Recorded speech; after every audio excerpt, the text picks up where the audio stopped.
Mando quienes falten. Hoy vamos a hablar, como les dije antes, de dos temas, cáncer gástrico, y después vamos a englobar un poquito lo que hablamos la semana pasada, y el tema este de hoy, hemorragia digestiva alta. Para hablar de cáncer gástrico, lo que podemos decir es que el adenocarcinoma es el tumor gástrico maligno más frecuente.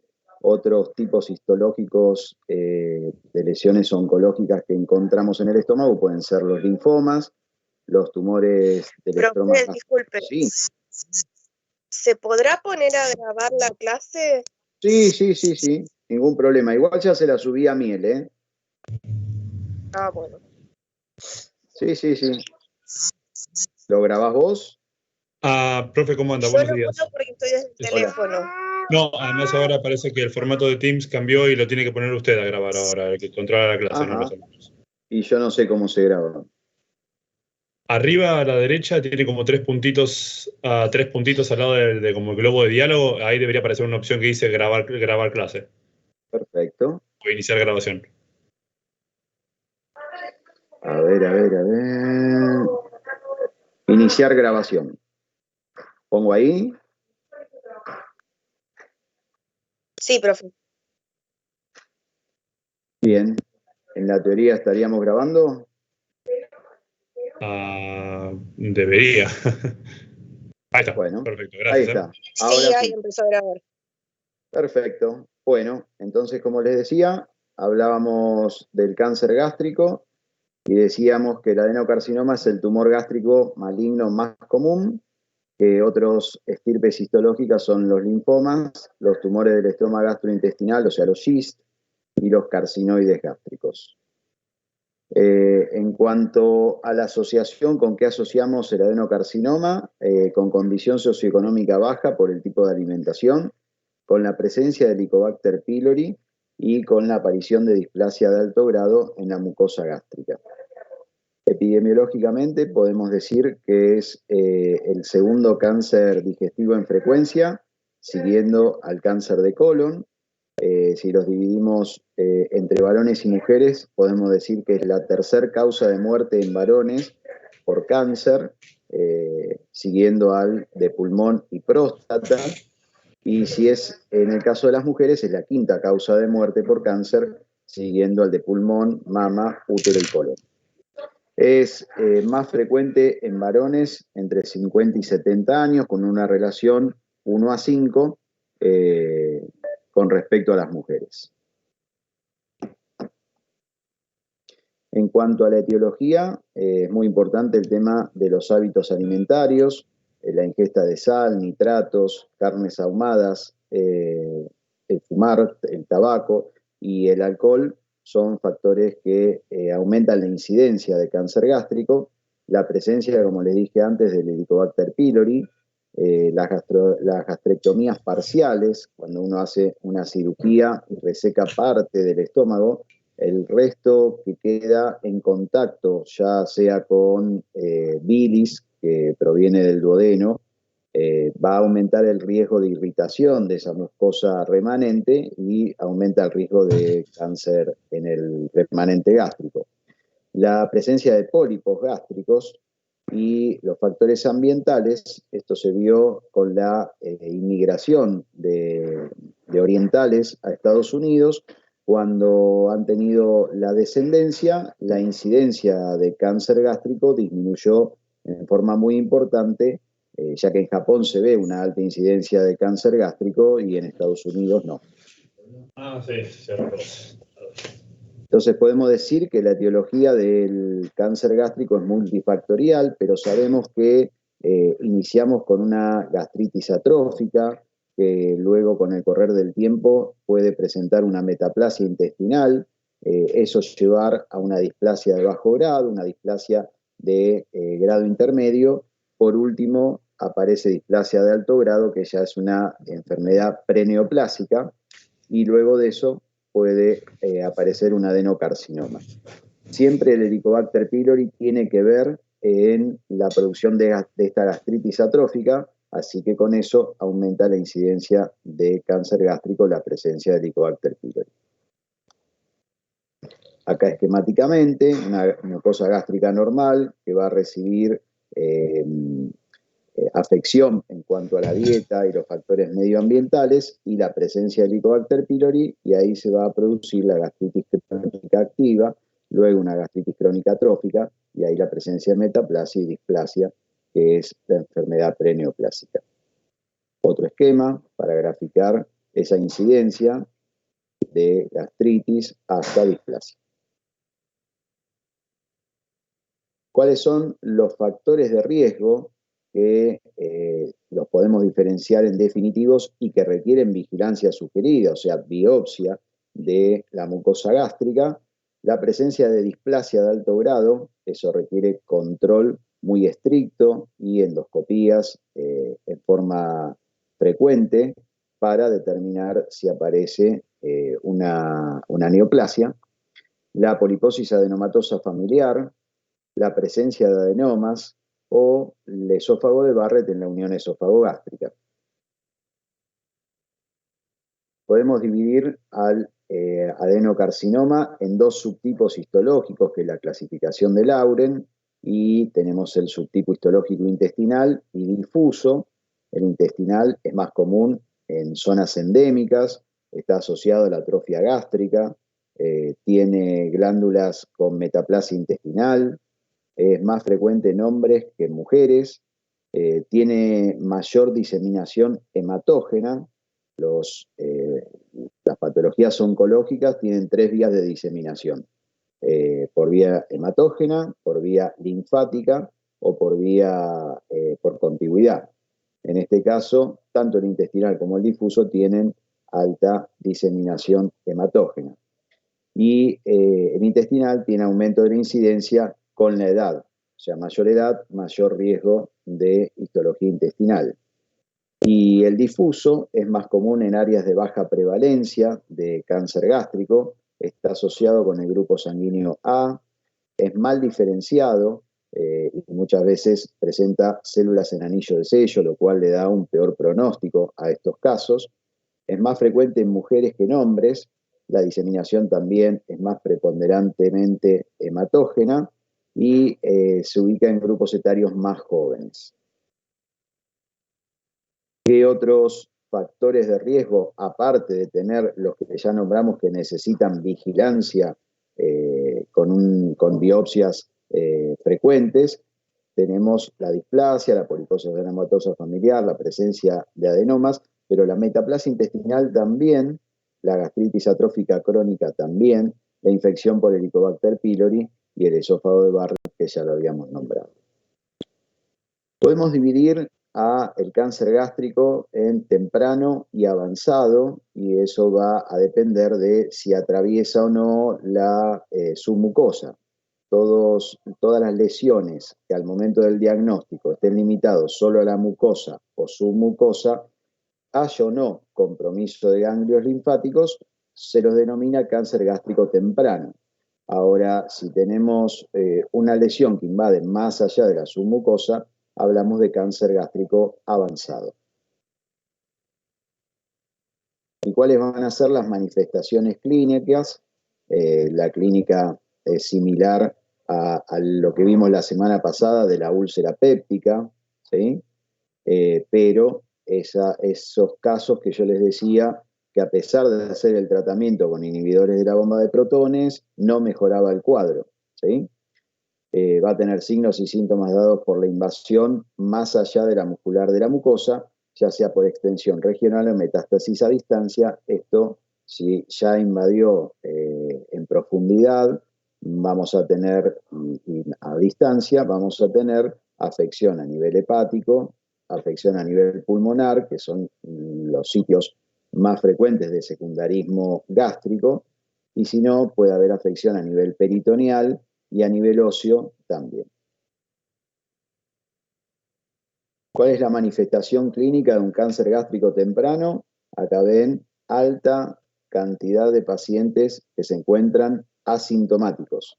Asintomáticos o con síntomas leves, productos de la inflamación de la mucosa en la zona, que van a dar síntomas como si fuera de una úlcera péptica o totalmente inespecíficos como dispepsia, náuseas o vómitos, anorexia, saciedad temprana, dolor abdominal, muy baja incidencia de hemorragia digestiva, pérdida de peso o disfagia en, recalco, el cáncer gástrico temprano. Mientras que, al revés, en el cáncer gástrico avanzado, ya vamos a tener más síntomas sistémicos, ¿sí? Pérdida de peso, dolor abdominal, náuseas, vómitos, anorexia. Puede presentarse con disfagia si afecta más que nada el techo gástrico, ¿sí? Hemorragia digestiva, porque ya cuando tienen cierto volumen van a producir sangrado, saciedad precoz o temprana, síntomas de úlcera péptica, ven un bajo porcentaje, masa o plenitud abdominal, o asintomático silente prácticamente muy poquitos.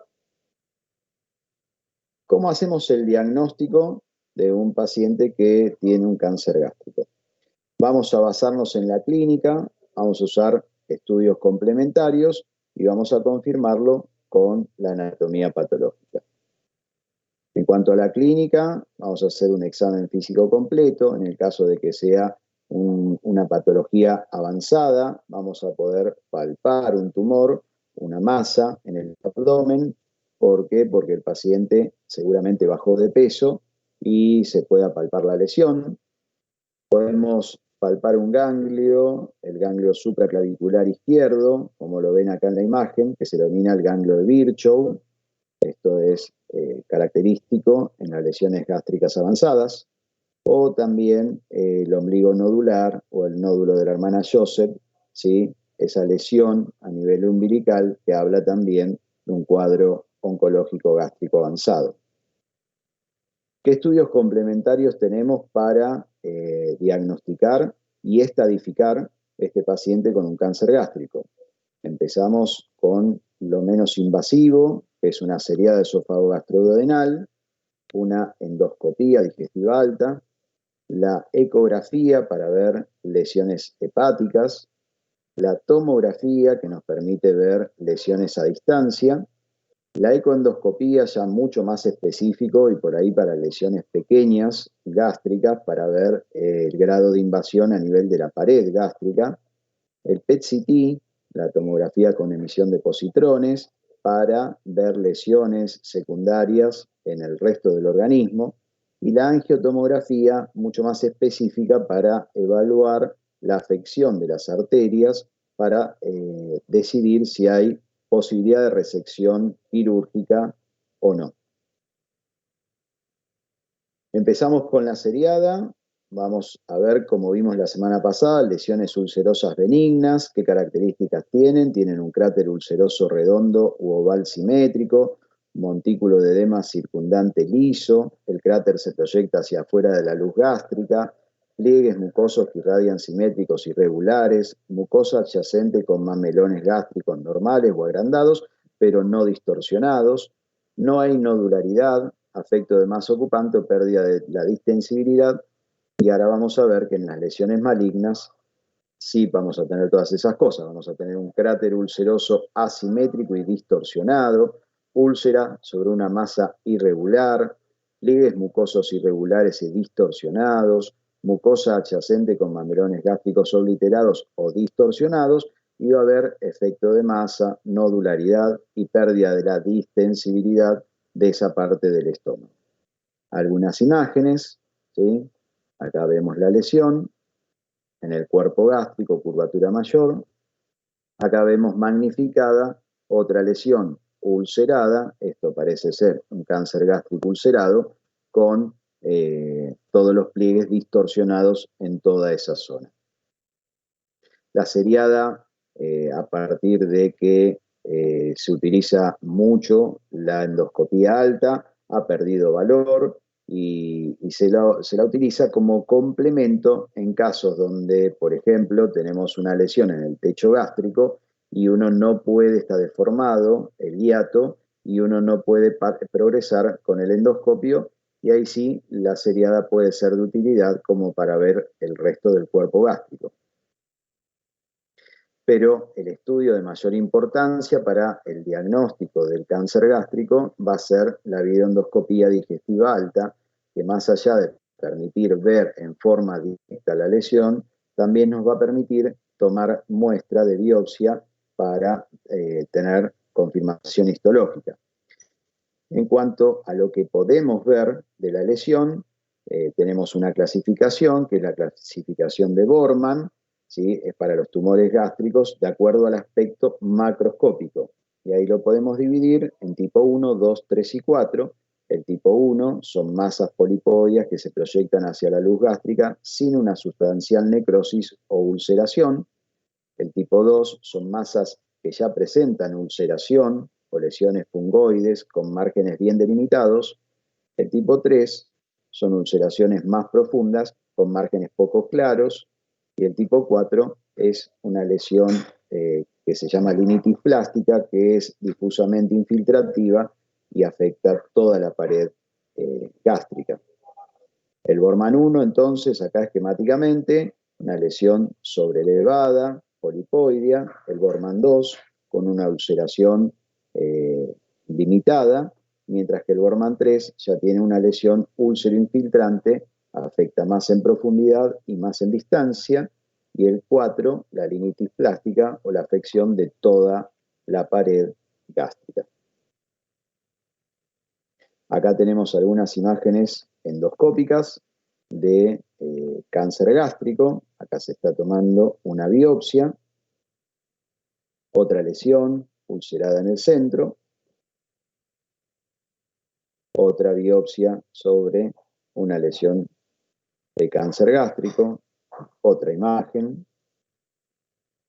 Bien, en Estados Unidos, como les dije antes, hay una gran incidencia de cáncer gástrico, con lo cual ellos tienen vías de abordaje precoz frente a inicio de síntomas y hacen rastreo de lesiones gástricas pequeñas. ¿Qué es lo que hacen? Van haciendo endoscopías altas en forma ambulatoria, ¿sí? Tienen, así como nosotros tenemos los carritos para vacunar, o sea, los micros que se utilizan para vacunar, bueno, ellos tienen micros también con endoscopios. Entonces el paciente va y se hace una endoscopía, ¿sí?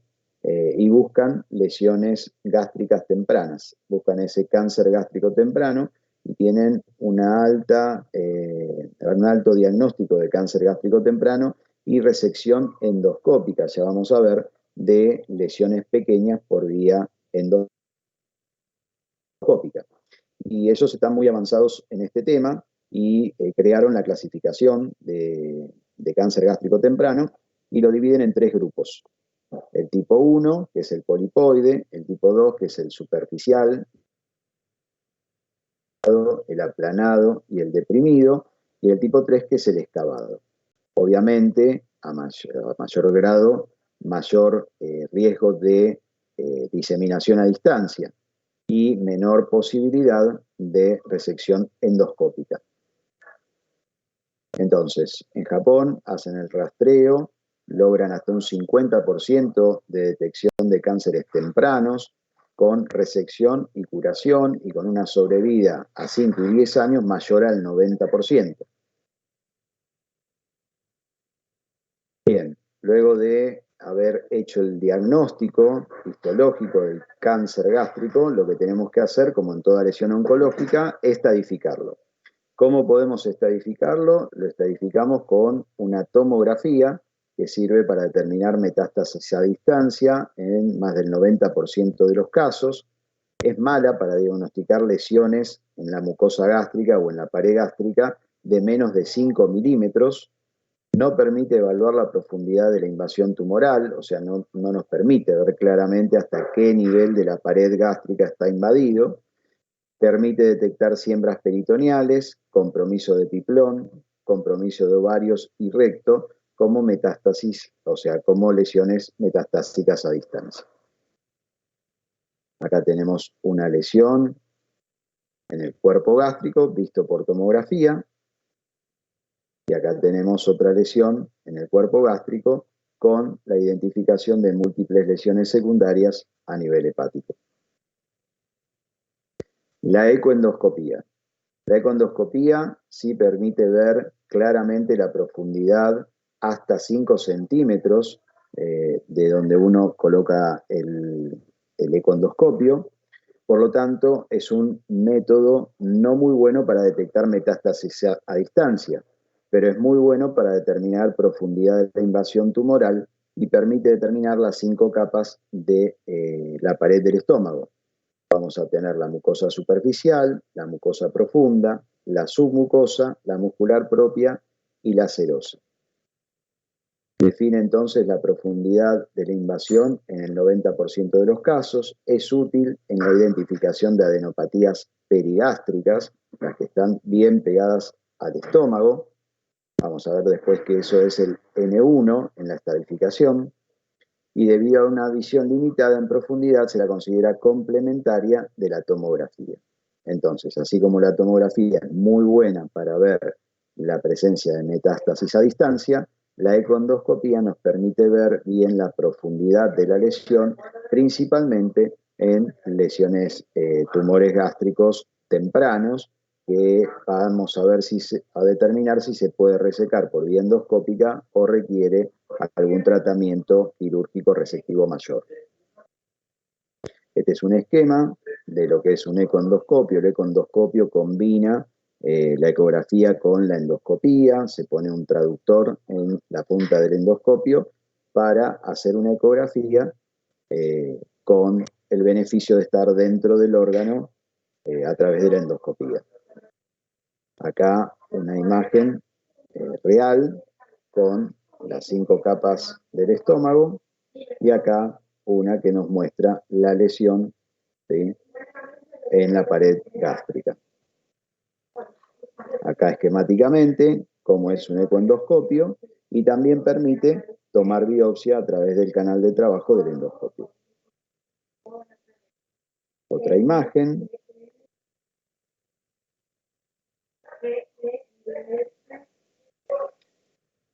Tenemos entonces el otro estudio que habíamos nombrado, era el PET-CT, ¿sí?, para determinar lesiones aún más pequeñas y metástasis ganglionares y a distancia. Tiene mayor precisión que la tomografía para determinar resección o resecabilidad de lesiones oncológicas. Así es como se ven las imágenes hipercaptantes, ¿sí?, en un cáncer gástrico, y acá en otra incidencia también de un PET-CT. La angiotomografía, el otro estudio que nos quedaba, utiliza la tomografía con contraste en el momento que ese contraste ingresa a los vasos, permite determinar la invasión o no de los mismos y permite determinar límites de resección curativa o no ante la presencia de una lesión gástrica. Acá uno puede ver, ¿sí?, que la arteria está libre, ¿sí?, frente a la lesión en el cuerpo gástrico. A partir de todos los estudios que les nombré recién, podemos hacer la estadificación. Y con la estadificación vamos a tener que determinar el T, que es la invasión en profundidad de la lesión, el N, la presencia de adenopatías positivas o no, o patológicas o no, y el M, la presencia o no de metástasis a distancia. A partir del T podemos determinar diferentes grados, el T in situ, que es el carcinoma in situ, o la neoplasia intraepitelial, el T1, que tiene un compromiso limitado a la mucosa y submucosa, ¿sí? Estos son los cánceres que se resecan por vía endoscópica, estamos hablando de cáncer gástrico temprano, hasta algunos casos, algunos T2, que llega el compromiso a la muscular propia. Ahora, si ya avanzamos más allá del T2, ya no estamos hablando de cáncer gástrico temprano y no va a ser pasible de resección endoscópica. Y ya nos vamos al T3, que tiene compromiso de la serosa, y el T4 cuando tiene compromiso por contigüidad a otros órganos o estructuras adyacentes. El N0 no hay compromiso ganglionar, el N1 hay compromiso ganglionar de los ganglios linfáticos perigástricos, ¿sí? Son los que están pegaditos al estómago, hasta 3 centímetros del borde del tumor, ¿sí? El N2 es cuando hay compromisos ganglios linfáticos regionales que están a más de 3 centímetros del borde del tumor, pero que son quirúrgicamente resecables, o sea, los ganglios gástricos izquierdos, hepáticos comunes, esplénicos y celíacos, y el N3 es cuando ya tenemos ganglios intraabdominales más alejados que no son fácilmente resecables, como pueden ser los paraórticos, los duodenales, los retropancreáticos y los mesentéricos. Y el M0 cuando no hay metástasis a distancia, y M1 cuando hay presencia de lesión secundaria en otros órganos. Acá esquemáticamente vamos a tener un T1 bien superficial, T2 más profundidad de la lesión, T3 cuando ya invadió la serosa del órgano, T4 cuando tiene por continuidad lesión, por ejemplo, en el parénquima pancreático, N1, los ganglios regionales bien perigástricos, cerquita de la lesión primaria, el N2 cuando ya estamos más alejados y el N3 cuando estamos en los ganglios paraórticos, por ejemplo, bien profundos y a mayor distancia. M1, presencia de metástasis, por ejemplo, en este caso a nivel hepático. A partir de todo eso podemos hacer la estadificación y tenemos estadios 1, 2, 3 y 4, y eso nos va a permitir la combinación de diferentes T, N y M para determinar la sobrevida del paciente y la posibilidad de resección quirúrgica o no. Sobrevida 5 años, vamos viendo cómo disminuye claramente a partir que aumenta la estadificación, el estadio. En cuanto al tratamiento, vamos a ver que podemos hacer cirugía endoscópica, lo que les contaba de la resección de esa lesión superficial. Eso se puede hacer con una mucosectomía que va a resecar parte de la pared del estómago con la lesión dentro. Si no se puede hacer por vía endoscópica, vamos a pasar a una cirugía y ahí vamos a tener que determinar qué tipo de cirugía vamos a hacer. Lo ideal es hacer una gastrectomía total con vaciamiento ganglionar, como para resecar toda la lesión, ¿sí?, con las adenopatías adyacentes. Y acá viene un punto importante, el tratamiento adyuvante y neoadyuvante. Eso, a medida que ha mejorado todo el tema de quimioterapia y radioterapia, se ha visto que lesiones que inicialmente no son pasibles de resección, con un tratamiento neoadyuvante, uno puede llevarlas a poder resecar la lesión completa. ¿Cómo se hace esto? Se hace quimioterapia o radioterapia, en algunos casos, preoperatoria, y luego se restadifica al paciente, y si respondió bien a la quimioterapia, puede transformarse en una lesión pasible de resección con intención curativa. Si se logra esto, se lo somete a la cirugía, se realiza la cirugía y luego se hace tratamiento adyuvante complementario. Se continúa con la radio y la quimioterapia necesaria para terminar el tratamiento completo. Y en el caso de que uno no pueda pensar en una cirugía resectiva quirúrgica con intención curativa, uno puede hacer tratamiento paliativo. Esos pacientes que tienen metástasis, que tienen lesiones secundarias en otros órganos, uno puede brindarle un tratamiento paliativo, ya sea para disminuir el tema del dolor, para disminuir en el caso de que aparezca una hemorragia digestiva, el riesgo de sangrado, o la vía de alimentación, porque si hay una lesión, tanto sea en el techo gástrico que impide ingresar a estómago el alimento o una lesión en el antro gástrico que produce un síndrome pilórico en el paciente, vamos a tener que hacer algún tratamiento paliativo para que el paciente se pueda alimentar. Entonces, en cuanto a la cirugía endoscópica, la mucosectomía, la posibilidad de resección de tumores gástricos tempranos con intención curativa. En Japón, la mucosectomía endoscópica permite resecar hasta el 75% de los tumores con márgenes negativos, o sea, con intención curativa, con tasa de supervivencia a 5 años de más del 90%. Por ejemplo, ahí una imagen endoscópica de una lesión gástrica. Acá se está haciendo la inyección para sobrelevar la lesión y luego se hace la resección. Tenemos la lesión, inyectamos por debajo de la lesión para poder elevarla y poder resecarla, y luego se hizo la resección. Y acá tenemos la pieza sacada por vía endoscópica. Así es como quedó la pared del estómago, que luego con unos clips se puede hacer el cierre de la mucosa.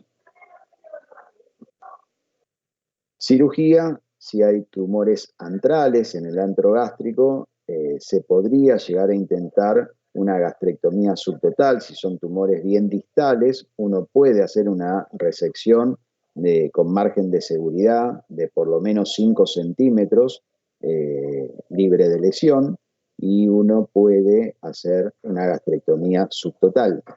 Si tenemos una lesión en el cuerpo gástrico o en el techo gástrico, ahí no tenemos posibilidad de hacer una gastrectomía subtotal y tenemos que ir directamente a una gastrectomía total.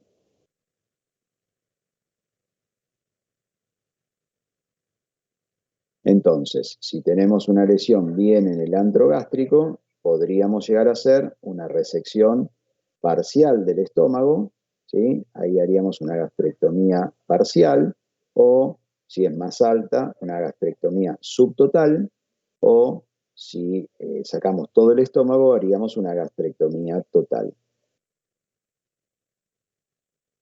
Acuérdense lo que hablamos la vez pasada, si hacemos una resección pequeña, podríamos hacer una reconstrucción tipo Billroth 1, haríamos una anastomosis gastroduodenal. Ahora, si la resección es mayor, tendríamos que hacer una reconstrucción tipo Billroth 2, haciendo una gastroenteroanastomosis. Billroth 1, Billroth 2. Y si hacemos una gastrectomía total, porque el tumor es más alto, y resecamos todo el estómago, lo que haríamos es una reconstrucción con una esófago yeyuno anastomosis. Acá una pieza quirúrgica, una gastrectomía total. Tratamiento con radio y quimioterapia, lo que les comenté, neoadjuvancia, incrementa la tasa de resección, ¿sí?, con intención curativa. La adjuvancia aumenta la sobrevida libre de progresión y sobrevida global. Vamos a poner el caso de un paciente que tiene un cáncer gástrico, pasible de resección con intención curativa, se hace la cirugía, se hace la gastrectomía total con el vaciamiento ganglionar, y luego, de acuerdo a la invasión que haya tenido la lesión y de acuerdo a la cantidad de adenopatías positivas que se encuentren en la pieza de biopsia definitiva, se va a determinar qué tratamiento requiere adyuvante. Y con eso aumenta el tiempo de sobrevida del paciente y aumenta el tiempo de estar libre de progresión de la enfermedad ese paciente. Y en cuanto al tratamiento paliativo, muchas veces hay que hacer una resección quirúrgica paliativa. Por ejemplo, si tengo un paciente que tiene una lesión en cuerpo gástrico, que sangra, que produce anemia, si no hago una resección, no voy a lograr que ese paciente pare esa hemorragia digestiva.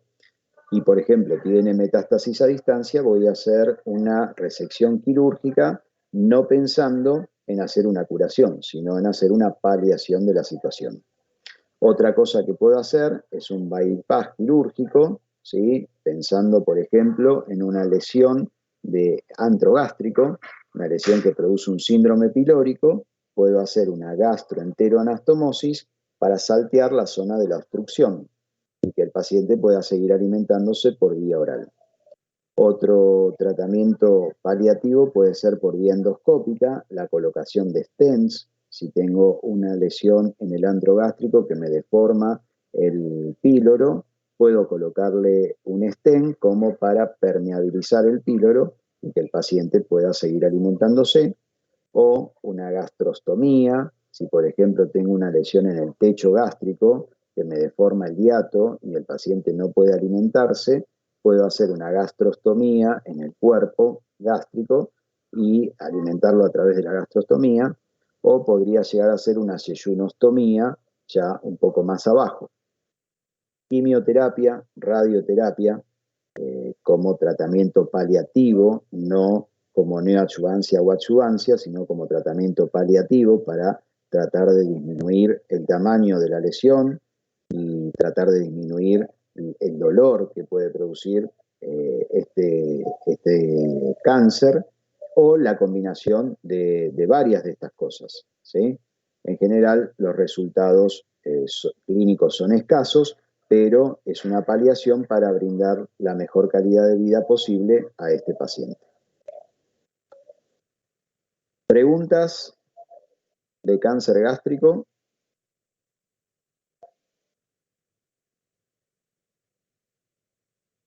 No, profe, por el momento. Nada. Bueno, aclarar. Profe, Sí. una pregunta. Cuando hacen la cirugía endoscópica, usted dijo que se inyectaba para que se eleve la lesión. ¿Qué se inyecta? Exacto. ¿Qué se inyecta? Se puede inyectar solución fisiológica. La solución fisiológica rápidamente se difunde y rápidamente pierde volumen la lesión.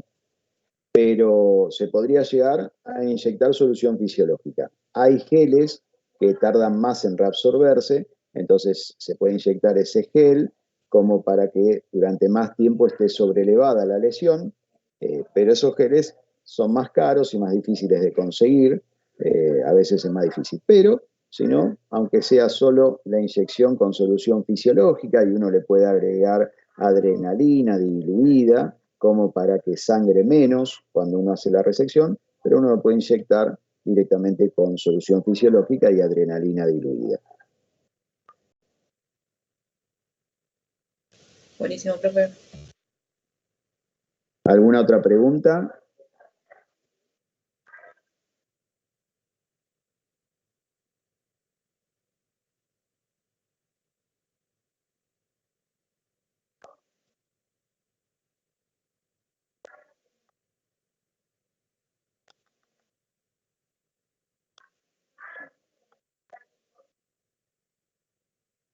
Bien. Yo lo que me preguntaría es si a todos los pacientes le hacemos todo esto. Y la respuesta es no. Muchos pacientes no acceden a todos estos estudios, pero porque muchos son caros y muchos no tenemos disponibilidad para hacer todos estos estudios y muchos a veces no son necesarios. Todo depende de cada caso y de cada paciente. La seriada, fácil de acceder, bajo costo, ¿sí? Un poco rédito hoy por hoy. Endoscopía, hoy por hoy fácil de acceder, un costo un poco más elevado porque el endoscopio es un aparato que tiene su costo en sí y aparte tiene su costo para el paciente. ¿Por qué? Porque hay que hacerle una sedación como para poder ver bien el estómago y revisarlo completo y poder tomar la biopsia. Entonces requiere también un costo para el paciente que es la sedación. La ecografía, bajo costo, muy fácil acceso, poco costo para el paciente porque no es invasivo, ¿sí? Y sí un rédito limitado, me permite ver bien el hígado, si hay lesiones secundarias en el hígado, pero no me va a permitir ver la pared gástrica.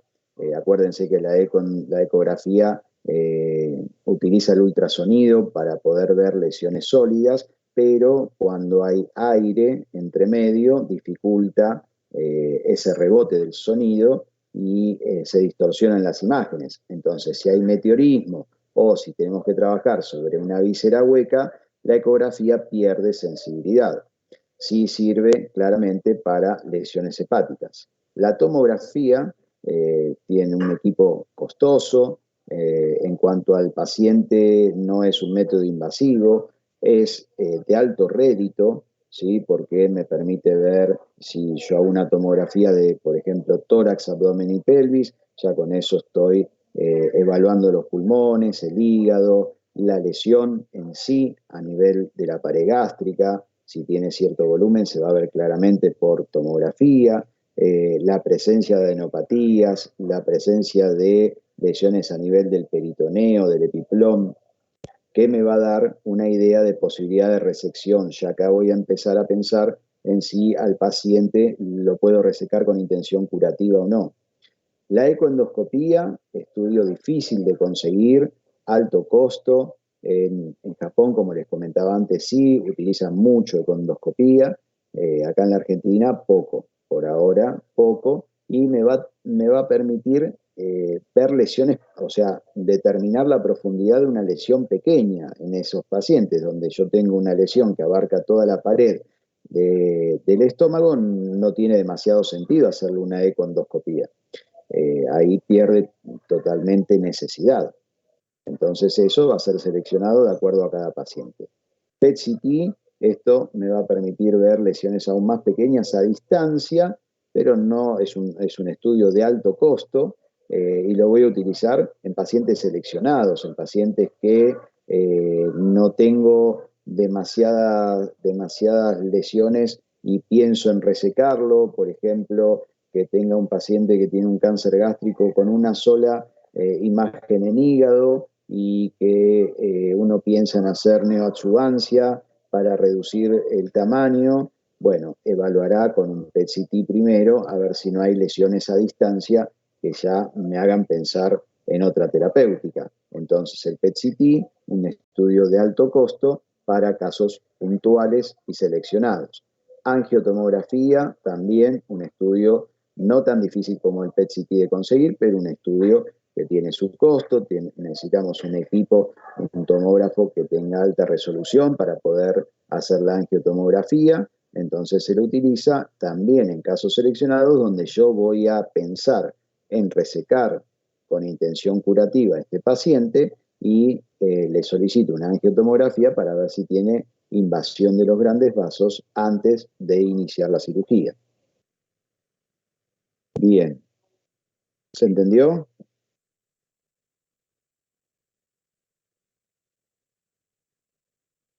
Sí, profe. Perfecto. Bueno, buenísimo. ¿Alguna pregunta de cáncer gástrico? Si no, pasamos a hemorragia digestiva.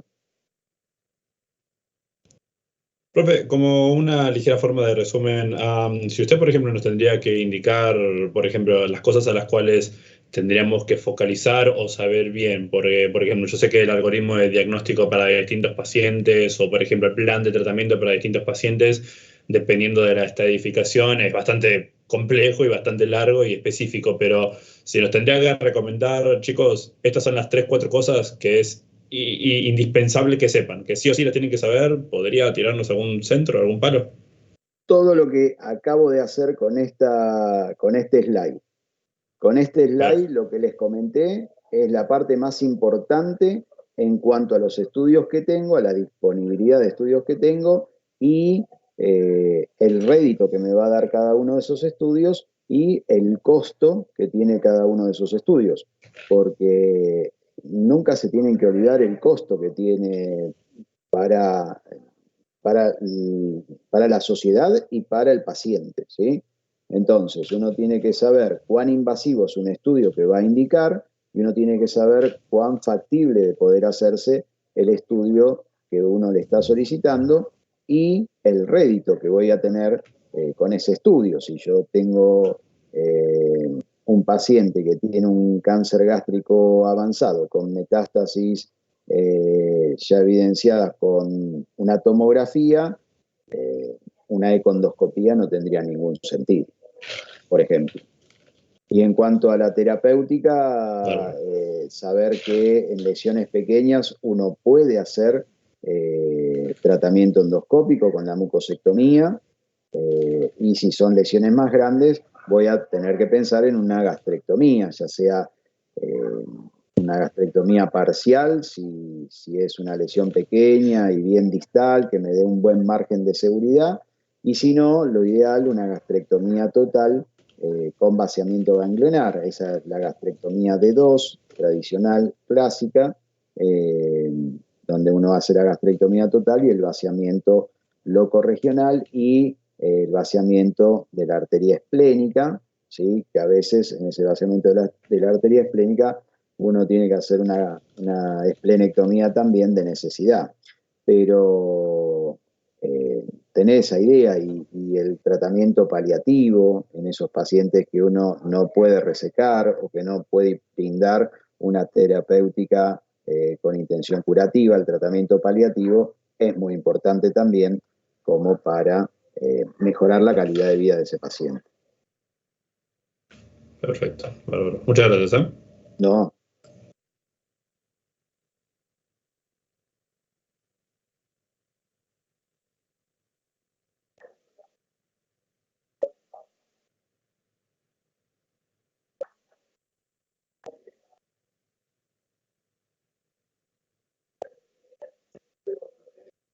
Bueno, pasamos entonces a hemorragia digestiva, ¿sí? Y hoy vamos a hablar de hemorragia digestiva alta. Primero definimos lo que es una hemorragia digestiva, es la pérdida de sangre hacia la luz del tubo digestivo, que generalmente se evidencia por la salida de sangre a través de la boca, que podemos tener hematemesis o vómitos en borra de café, o el ano, que se va a evidenciar por melena, enterorragia, proctorragia, hematoquesia, ¿sí? Y si nos abocamos a la hemorragia digestiva alta, podemos decir que es la originada por lesiones que se ubican en el esófago, estómago o duodeno, desde el esfínter esofágico superior hasta el ángulo de Treitz, o aquellas que se exteriorizan en ese sector del tubo digestivo, pero que son generadas por lesiones en otros órganos, como pueden ser el hígado y las vías biliares, y ahí vamos a tener hemobilia, el páncreas, que va a determinar una Wirsumragia, o la aorta, que se produce a través de una fístula aortoduodenal. Estas últimas, causas raras de hemorragia digestiva, ¿sí? La hemobilia se puede producir muchas veces cuando uno hace una cirugía biliar y instrumenta la vía biliar, luego puede tener un sangrado de esa zona. El páncreas, una Wirsumragia, puede haber en algunas lesiones graves del parénquima pancreático y producir un sangrado hacia el duodeno. Y la fístula aortoduodenal se produce luego de la cirugía de aorta, cuando se colocó una prótesis, y esta prótesis erosionó la pared del duodeno y ahí va a producir una fístula aortoduodenal, que son poco frecuentes, pero son mortales en la mayoría de los casos. Podemos decir que tenemos un 5 a 10% de mortalidad en las formas graves de hemorragia digestiva alta, y hablando de las etiologías, si unimos las úlceras duodenales y las úlceras gástricas en lo que llamamos úlceras pépticas, prácticamente vamos a tener la mitad de los casos que producen hemorragia digestiva alta que llevan a la consulta al paciente. El 23% podemos decir que son lesiones agudas de la mucosa, y acá estamos hablando de esofagitis, gastritis, duodenitis. Las varices esofágicas, por suerte, un porcentaje más bajo, 11% de casos de hemorragia digestiva alta, ¿sí? Pero tenemos que tener en cuenta que las hemorragias por varices esofágicas muchas veces son graves y muchas veces son mortales. Tumores, tanto del esófago, estómago o duodeno, 8%, pero alteraciones arteriovenosas o malformaciones arteriovenosas, las angiodisplasias son poco frecuentes, en general en adultos mayores, lo que hablábamos antes de la hemofilia o la fístula ortodenal, prácticamente sin un porcentaje claro porque son muy poco frecuentes. ¿Cómo hacemos el diagnóstico de un paciente que tiene hemorragia digestiva alta? Vamos a evaluar claramente la presentación clínica de este paciente. Después vamos a poder hacer una endoscopía, que es el gold standard para el diagnóstico de la hemorragia digestiva alta. Y existen otros estudios complementarios para hemorragias un poco más ocultas que no pudieron ser vistas claramente por vía endoscópica. En cuanto a la presentación clínica, el interrogatorio es fundamental. Tenemos que evaluar la ingesta de medicamentos, la ingesta de antiinflamatorios no esteroides y corticoides, y la combinación de ambos aumenta 20 veces el riesgo de sangrado, la ingesta de alcohol, el tabaquismo, la adicción endovenosa, el antecedente de cirrosis, la insuficiencia renal crónica, las coagulopatías, o la terapia anticoagulante, todo esto va a aumentar el riesgo de producir una hemorragia digestiva alta. ¿Cómo se va a presentar el paciente? Puede presentarse con hematemesis. Si el paciente tiene hematemesis, no nos queda duda, el paciente está cursando una hemorragia digestiva alta activa. Si el paciente tiene vómitos en borra de café, esto significa que la sangre permaneció en el estómago durante un tiempo y ya fue transformada por el ácido clorhídrico, y eso va a producir ese vómito oscuro que se denomina en borra de café. La presencia de melena es sangre mezclada y digerida a través del tubo digestivo, que se elimina por ano, que es muy maloliente, que tiene un color negro, petróleo, ¿sí? Esto nos está hablando de que es una hemorragia digestiva alta, puede ser, pero también puede ser alguna hemorragia digestiva baja con tránsito lento que ha producido un sangrado, por ejemplo, en el intestino delgado, yeyuno ilion, más allá del ángulo de Treitz, con lo cual ya no es una hemorragia digestiva alta, y sí tuvo tiempo de ser digerida por las bacterias colónicas, el grupo M de la hemoglobina, y produce melena.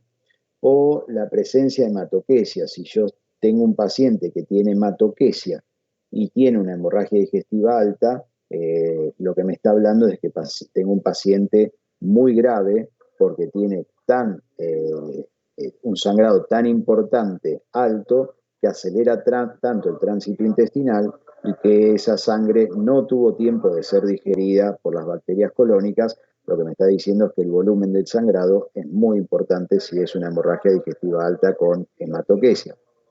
¿Qué evalúo en el paciente? La tensión arterial, la frecuencia cardíaca, para evaluar el estado hemodinámico de este paciente, la frecuencia respiratoria, la diuresis y el estado de conciencia. Tenemos entonces que la endoscopía es el método complementario de elección para hacer diagnóstico de hemorragia digestiva y también para evaluar la velocidad del sangrado. Tiene un 92 a 95% de especificidad y sensibilidad.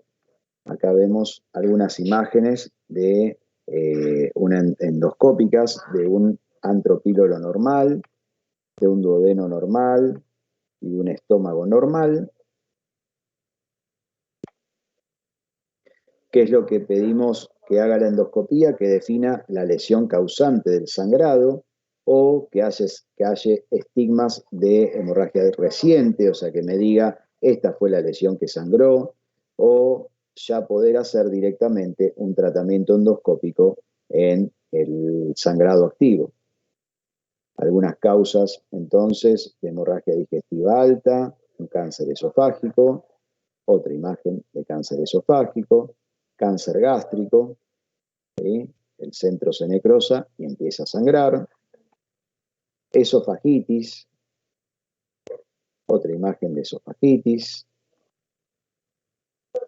una imagen de gastritis erosiva, un coágulo adherido sobre una varice esofágica. Esto me está hablando de que sangró recientemente.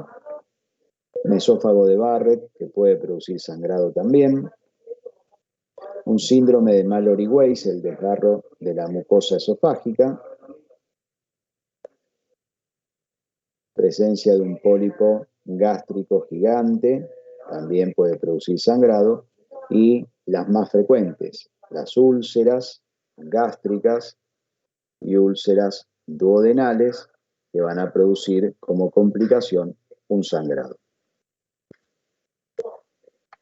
¿Qué otros estudios podría hacer para determinar algunos sangrados que no haya podido ver por vía endoscópica? Puede utilizar un centellograma con glóbulos rojos marcados con tecnesio 99 y me va a mostrar, según el tiempo de exposición, en dónde puede haber algún tipo de sangrado.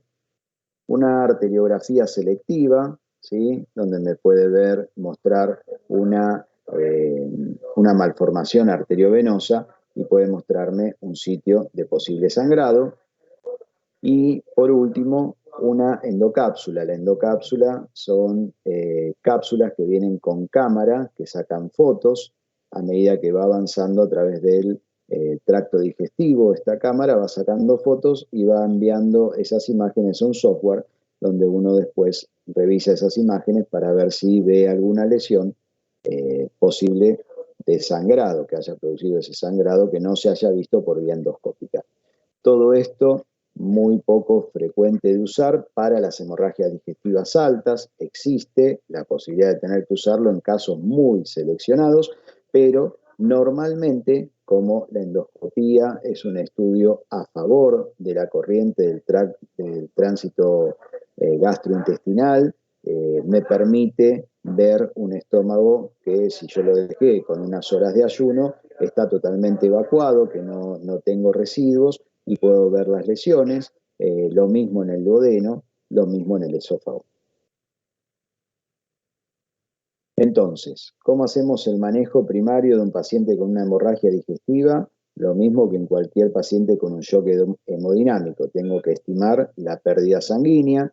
En este caso tengo que colocar una sonda nasogástrica para evaluar el débito de la sonda nasogástrica.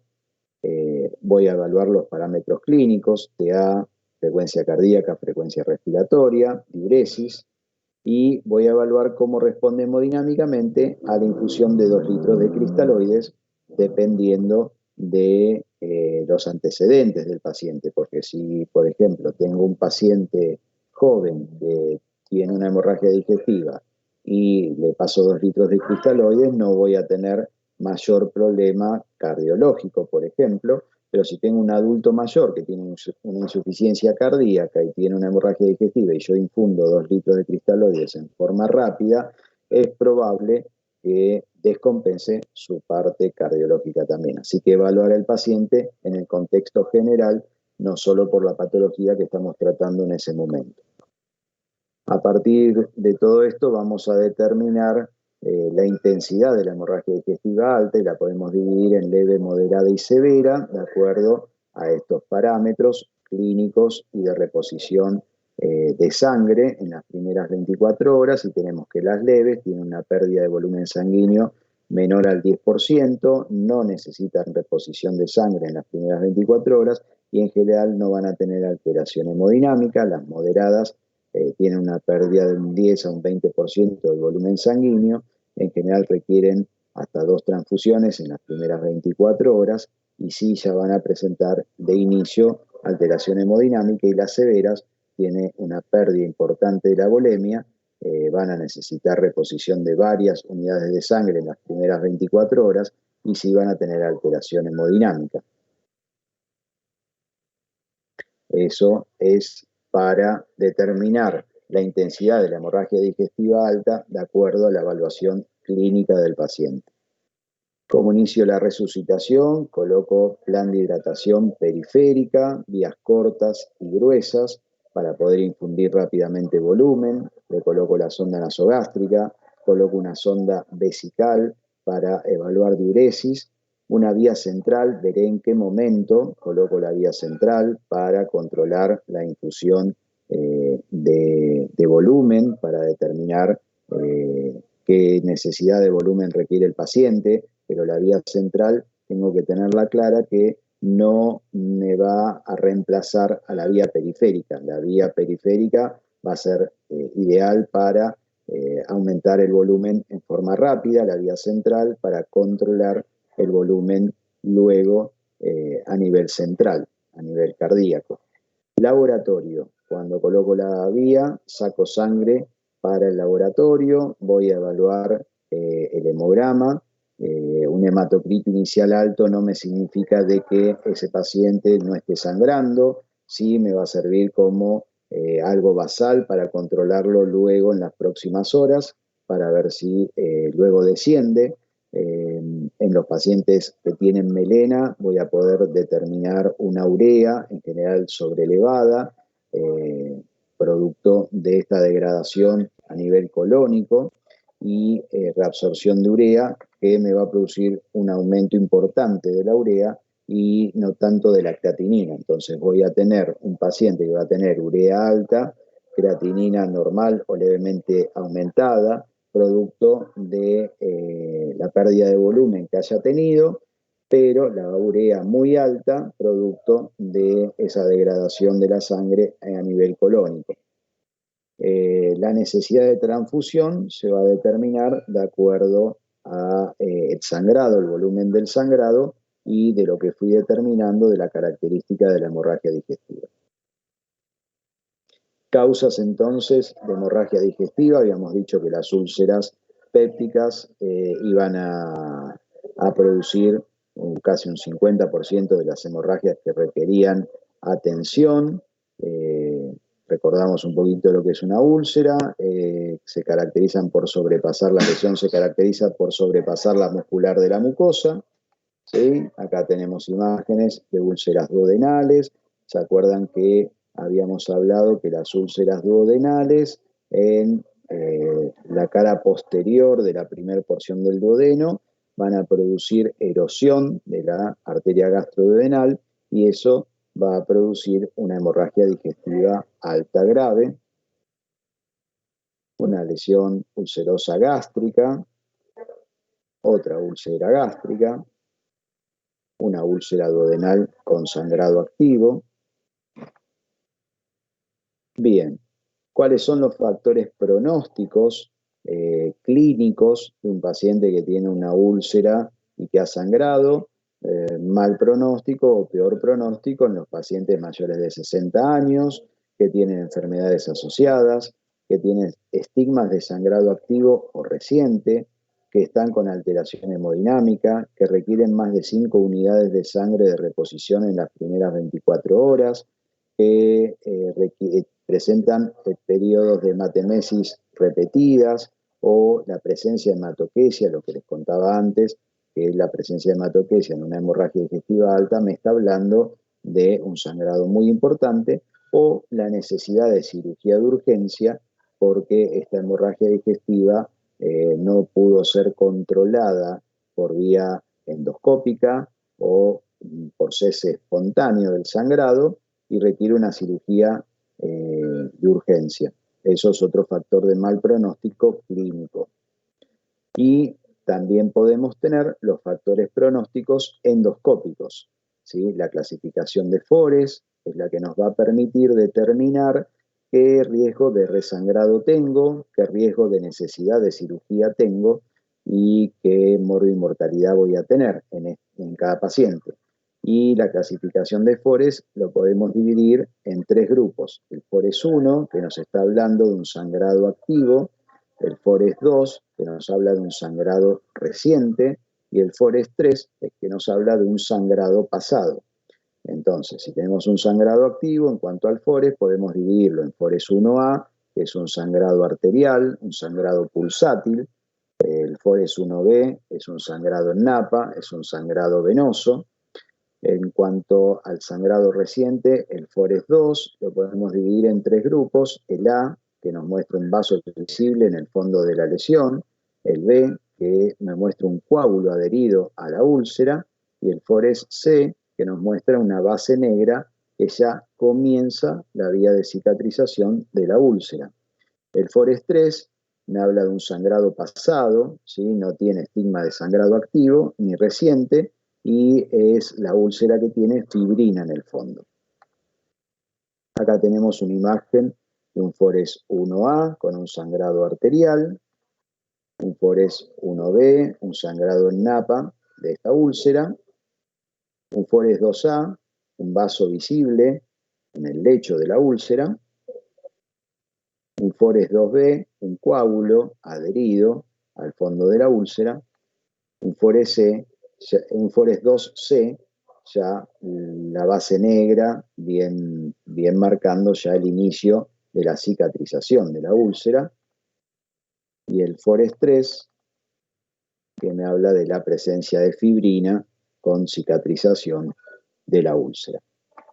Entonces, de acuerdo al FORES, a medida que aumenta el FORES, disminuye el riesgo de recidiva del sangrado, disminuye el riesgo de necesidad de cirugía y disminuye la morbimortalidad de este paciente. ¿Qué tratamiento tenemos en pacientes que tienen una úlcera péptica que ha producido un sangrado? El tratamiento endoscópico claramente es el de elección. En muchos servicios se utiliza el tratamiento endoscópico si es que uno lo dispone de urgencia. Se utiliza el tratamiento endoscópico y frente a la presencia de un resangrado se hace un nuevo intento de tratamiento endoscópico, ya que la efectividad es muy alta y se llega a un tratamiento quirúrgico solo de necesidad, cuando el tratamiento endoscópico falló o no se dispone de un tratamiento endoscópico de urgencia. Y el tratamiento angiográfico, acá lo anoté bien chiquito, ¿por qué? Porque es muy poco usado en las hemorragias digestivas altas.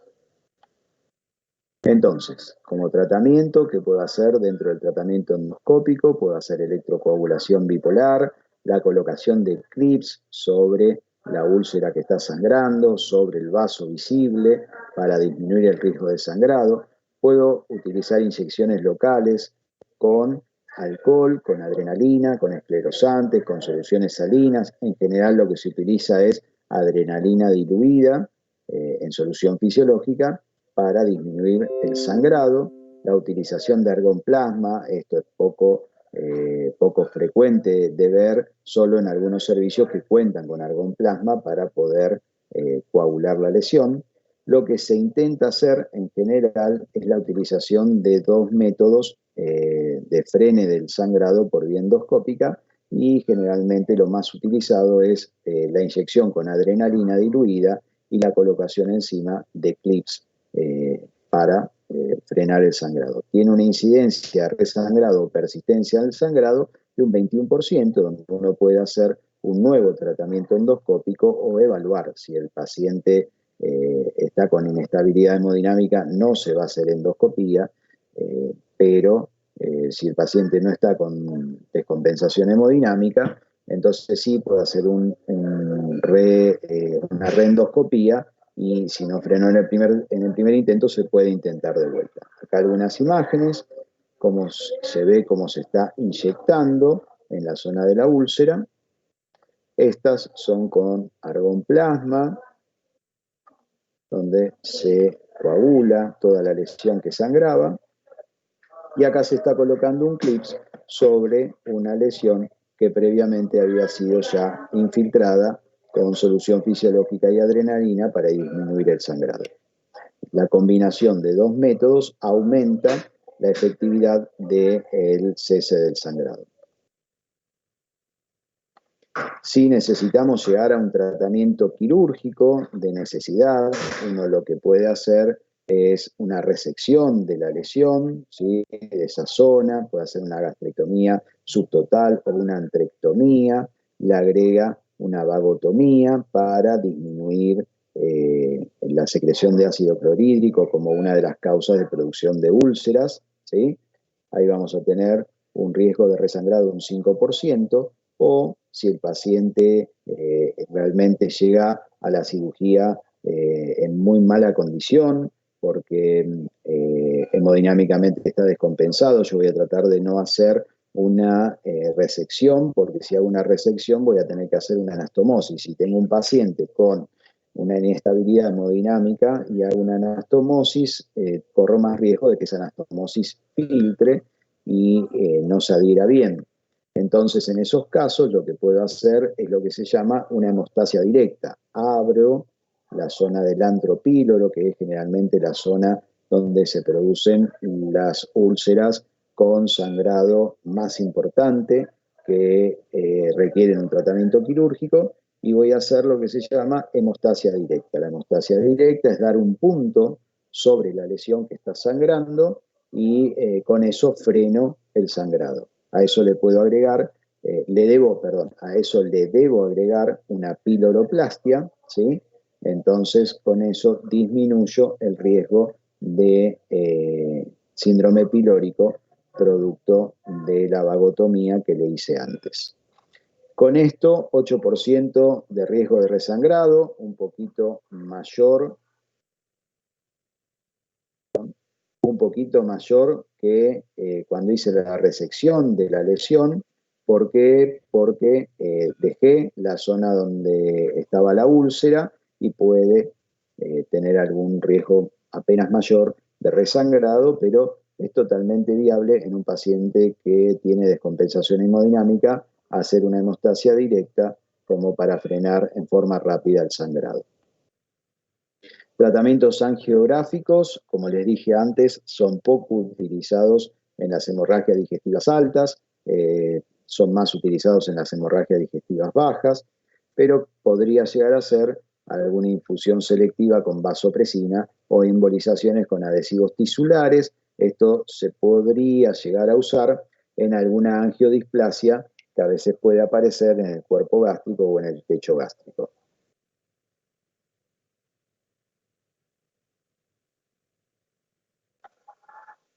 Bien, otro tema que nos quedaba como causa de hemorragia digestiva alta son las lesiones agudas de la mucosa gastrodenal. Hablábamos de la gastritis y duodenitis. Son lesiones mucosas planas o superficiales que no sobrepasan la muscular de la mucosa, son únicas o múltiples, de evolución aguda que frecuentemente sangran y que se desarrollan en el curso de distintas situaciones clínicas. Acá tenemos, por ejemplo, una gastropatía erosiva que puede producir un cuadro de hemorragia digestiva alta. ¿Qué situaciones van a producir estas gastritis, duodenitis? Situaciones de estrés, como pueden ser shock, sepsis, quemaduras extensas, traumatismos severos, posoperatorio de cirugía mayor o pacientes críticos. La ingesta de antiinflamatorios, no esteroides, corticoides, colchicina o alcohol también me pueden producir una activación importante de estas gastritis o duodenitis. ¿Cuál es la presentación clínica? Una hemorragia digestiva de comienzo brusco, sin episodios de síndrome ácido sensitivo previo. Generalmente son sangrados leves a moderados. Por endoscopía lo que voy a ver es una mucosa hiperémica con edema friable al contacto, petequias, erosiones, algunas cubiertas con fibrina o con sangrado activo. ¿Qué tratamiento? En general, medidas de inhibidores de la bomba de protones, reposición de la volemia, generalmente con eso, inhibidores de la bomba de protones endovenoso, mejora el cuadro. Tratamiento endoscópico, acá ven que lo coloco muy pequeño, no tiene un tratamiento endoscópico preciso, imagínense ese estómago lleno de lesiones erosivas. Es imposible tratarlo por vía endoscópica, no es que como en la úlcera que hay una lesión puntual, que es la que produce el sangrado, y en el caso de extrema necesidad, muy raro, pero en el caso de extrema necesidad, por ejemplo, si tengo una gastritis erosiva severa, voy a terminar en un tratamiento quirúrgico resectivo, resecando todo el estómago, haciendo una gastrectomía total. Pero son casos puntuales muy, muy seleccionados, en general con inhibidores de la bomba de protones y reposición de la volemia, el paciente evoluciona favorablemente. Otra de las causas que habíamos hablado, el 11% de hemorragias digestivas, son las varices esofágicas. Es la más grave de todas las hemorragias digestivas. El 25% de los pacientes mueren antes de que se diagnostique la hemorragia. El 40% mueren antes de poder llegar a la endoscopía. Es un paciente que viene vomitando sangre, sangre roja. Las varices esofágicas cuando sangran mucho y muchas veces no dan tiempo a realizar ninguna maniobra. ¿Sí? Acá tenemos una imagen de una varice esofágica con sangrado activo, estas con signos de sangrado reciente. Varices esofágicas. Otra imagen de varice esofágica. ¿Qué tratamiento podemos brindarle a estos pacientes? Lo ideal es hacer profilaxis del primer sangrado, o sea, tratar de evitar de que el paciente sangre, y para eso tenemos un tratamiento farmacológico, que es la administración de bloqueantes beta-adrenérgicos, como puede ser el propanolol, y eso va a producir reducción del volumen minuto y la frecuencia cardíaca, y va a producir vasoconstricción esplásmica, ayudando a disminuir el retorno venoso. Y si no, el otro tratamiento es el endoscópico para la profilaxis del primer sangrado, ¿sí? Ahí lo que puedo hacer es esclerosis de las varices o la colocación de bandas por vía endoscópica para que desaparezcan las varices esofágicas. Esclerosis, así es como queda la zona del esófago luego de la esclerosis de esta varice esofágica. La colocación de bandas, con eso logro hacer la ligadura, ¿sí? Por vía endoscópica, se lleva hacia adentro del endoscopio, del canal de trabajo, la varice y disparo, ¿sí? La banda, logrando ahí la ligadura en la base, ¿sí? Eso luego a la semana se necrosa y cae, ya queda sin varice esofágica ese paciente. Así, en forma esquemática, como uno puede ir ligando diferentes varices esofágicas. Esto es la profilaxis del primer sangrado y el método más efectivo para que el paciente no tenga un sangrado por varice esofágica. Otro tratamiento que puedo brindarle a los pacientes como profilaxis del primer sangrado es el shunt porto-cava, el shunt portosistémico. Puede ser por vía quirúrgica o puede ser por vía quirúrgica abierta, ¿sí? Hago una anastomosis entre la porta y la cava para disminuir la presión de retorno venoso, y si no, se puede llegar a hacer por vía percutánea, ¿sí?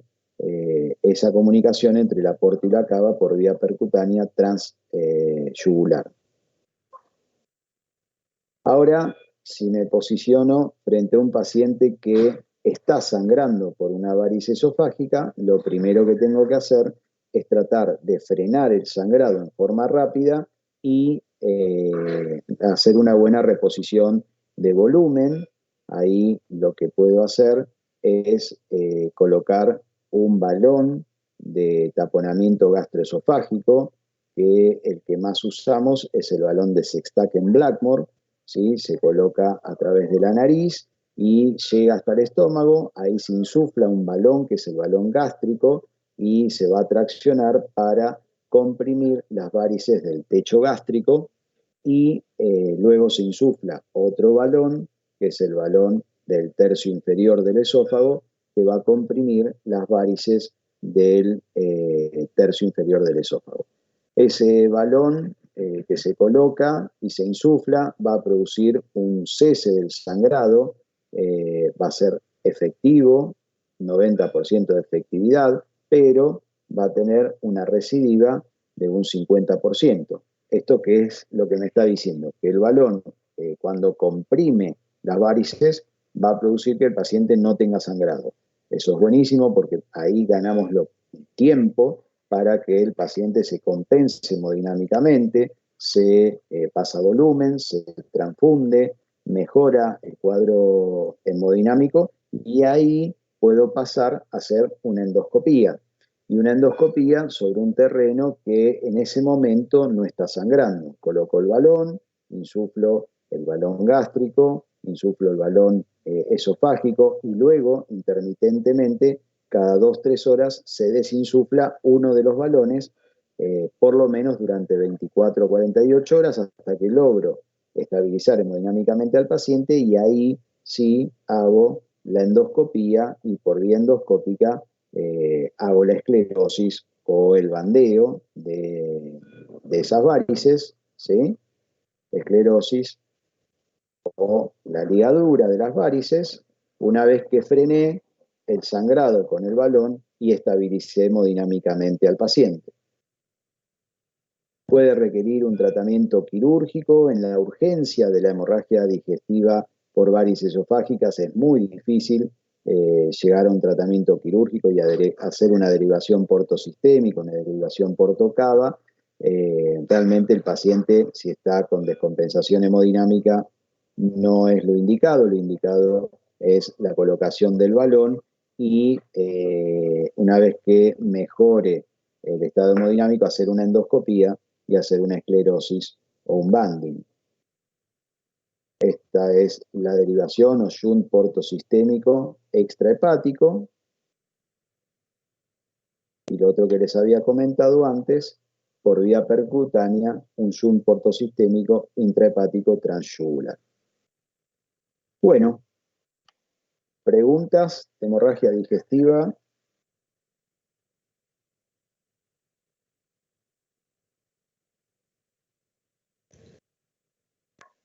Más que nada, profe, el mismo tipo de pregunta que le hice hace un ratito con el tema de cáncer esofágico, me imagino que acá más que nada lo importante vendría a ser a identificar bien el diagnóstico, o sea, cómo encarar bien al paciente, diferenciar si es hemorragia digestiva alta o baja, el tratamiento y me imagino que, bueno, algún otro ítem importante que nos podría remarcar que deberíamos saber muy bien. Y yo te diría que de hemorragia digestiva, desde la slide 1 al 82, bueno, el 82 que dice preguntas no, hasta el 81. Y hemorragia digestiva es un tema importante, básico, sí. ¿sí? Es un tema básico que engloba un montón de patologías, ¿sí? ¿Vieron lo que yo les mostraba? A ver, un pólipo puede sangrar, sí, pero seguramente va a dar una hemorragia leve, sí, tener muy en claro que las úlceras van a dar sangrados importantes, que las úlceras duodenales en la cara posterior de la primera porción del duodeno van a dar cuadros muy graves de hemorragia digestiva porque se erosiona la gastroduodenal. Tener en cuenta que no es lo mismo un sangrado por varices esofágicas que un sangrado por una gastritis, esas cosas, ¿sí? Esas cosas sí son importantes. El diagnóstico tenemos que ver que por vía endoscópica podemos hacer diagnóstico y terapéutica y es fundamental hacerle una endoscopía a un paciente que tiene una hemorragia digestiva alta. Ya van a ver, no sé si tuvieron hemorragia digestiva baja, pero la hemorragia digestiva baja es un estudio contracorriente el que uno hace por vía endoscópica y ahí el rédito de la endoscopía en la hemorragia digestiva baja pierde mucho valor, ya no es tan factible de hacer tratamiento endoscópico en una hemorragia digestiva baja, en las altas sí, en las altas el tratamiento endoscópico es lo primordial porque es mucho menos invasivo para el paciente y muy efectivo, y que si uno termina en un tratamiento quirúrgico por una hemorragia digestiva alta es porque no lo pudo resolver por vía endoscópica o no se logró estabilizar hemodinámicamente al paciente para llevarlo a una endoscopía. Sí, eso tenerlo en claro, que si tenemos un paciente con una hemorragia digestiva alta descompensado, no es indicación de hacerle una endoscopía. Es indicación de compensar primero al paciente, ¿sí?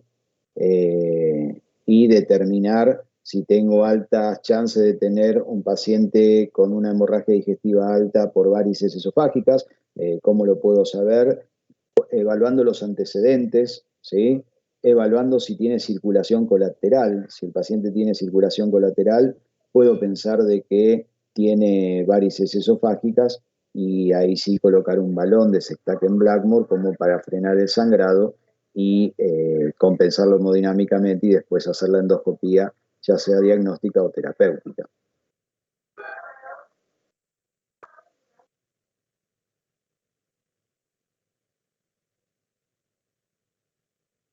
¿Alguna otra pregunta?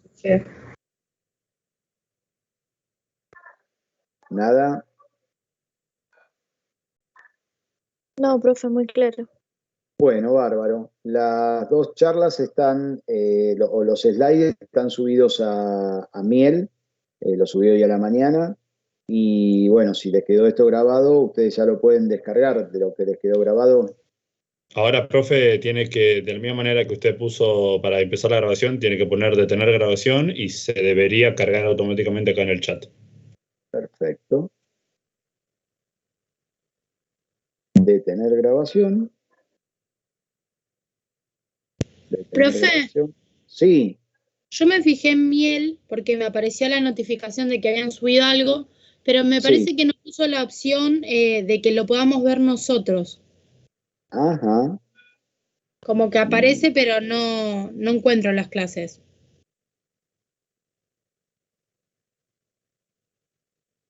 Bien, acá vamos por partes. Acá dice que puedes encontrar el vínculo de la grabación en el historial de chat de la reunión, así que en la teoría lo pueden ver, ¿sí? Ahí. Sí, ahí se está cargando. Gracias, profe. Perfecto. Ahora voy a ver si puedo entrar en Miel. Bueno, listo. Me fijo en Miel y lo pongo como para compartir. Me pareció que estaba puesto como para compartir, por eso me generó la duda ahora. Pero bueno, me fijo entonces de que se puedan compartir y que ustedes puedan ver las clases. ¿Qué clases tuvieron esta semana? ¿Esta semana es la 5? A la 4 creo. Ayer tuvimos la clase de 4. unidad de quemados con la doctora Lurtó y a la tarde hubo un taller de urología. Ok, entonces ahí estuvo el detalle. Me parece que lo subí en la semana 5, entonces todavía no lo pueden ver hasta que no habiliten la semana 5. Bueno, ahora me fijo de subirlo a la semana 4. ¿Está? Gracias, profe. Perfecto. No, Gracias, profe. no hay por qué. Bueno, hasta luego. Que tenga buena semana. Igual.